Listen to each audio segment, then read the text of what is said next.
നിശ്ചയിച്ച വിവാഹത്തിൽ നിന്ന് പിന്മാറിയതായി ആരാധകരെ അറിയിച്ച് നടി രേഷ്മ എസ് നായർ. ഇരു കുടുംബവും ചേർന്നെടുത്ത തീരുമാനമാണെന്നാണ് നടി പറയുന്നത്. വ്യക്തിപരമായി വിശദീകരിക്കാൻ ആഗ്രഹമില്ലാത്തതിനാൽ കൂടുതൽ കാര്യങ്ങൾ ആരും ചോദിക്കരുത് എന്ന് രേഷ്മ പറയുന്നു. സമൂഹ മാധ്യമങ്ങളിൽ പങ്കുവച്ച കുറിപ്പിലൂടെയാണ് രേഷ്മ വിവാഹത്തിൽ നിന്ന് പിന്മാറിയ വിവരം അറിയിച്ചത്. കുറിപ്പ് ഇങ്ങനെയാണ്: ആശയക്കുഴപ്പങ്ങളൊന്നും ഉണ്ടാകാതിരിക്കാനാണ് ഞാനിത് തുറന്നു പറയുന്നത്. എൻ്റെ വിവാഹ നിശ്ചയം നേരത്തെ കഴിഞ്ഞതാണെങ്കിലും ഞങ്ങൾക്കിടയിൽ നടന്ന സംഭാഷണങ്ങൾക്കും വ്യക്തമായ ധാരണയ്ക്കും ശേഷം ഈ ബന്ധത്തിൽ നിന്ന് പിന്മാറാൻ രണ്ട് കുടുംബങ്ങളും തീരുമാനിച്ചു.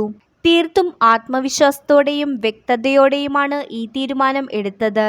അതിൽ യാതൊരു ഖേദവുമില്ല. എൻ്റെ ജീവിതത്തിന് അനുയോജ്യമായ തീരുമാനമെടുത്തതിൽ എനിക്ക് വളരെ സന്തോഷം തോന്നുന്നു. ഞാൻ ഇത് ആരോടും വ്യക്തിപരമായി വിശദീകരിക്കാൻ ആഗ്രഹിക്കുന്നില്ല. അതിനാൽ ദയവായി വിശദാംശങ്ങൾ ചോദിക്കുന്നത് ഒഴിവാക്കുക. എൻ്റെ സമാധാനം, എൻ്റെ തിരഞ്ഞെടുപ്പ്, എൻ്റെ ഭാവി എന്നിവയ്ക്കാണ് പ്രാധാന്യം നൽകുന്നത്. അതിനെ മാനിക്കുന്നതിന് നന്ദി, രേഷ്മ. ഇങ്ങനെയാണ് രേഷ്മയുടെ കുറിപ്പ് അവസാനിക്കുന്നത്. കുടുംബ വിളക്കെന്ന സീരിയലിലൂടെ പ്രേക്ഷക ശ്രദ്ധ നേടിയ താരമാണ് രേഷ്മ. താൻ പ്രണയത്തിലാണ് എന്ന വാർത്ത രേഷ്മ സമൂഹമാധ്യമങ്ങളിലൂടെ അറിയിച്ചിരുന്നു. വിവാഹ നിശ്ചയത്തിന്റെ വിവരവും താരം പങ്കുവച്ചിരുന്നു.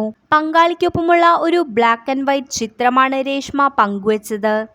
കൂടുതൽ വീഡിയോസിനായി ചാനൽ സബ്സ്ക്രൈബ് ചെയ്യൂ.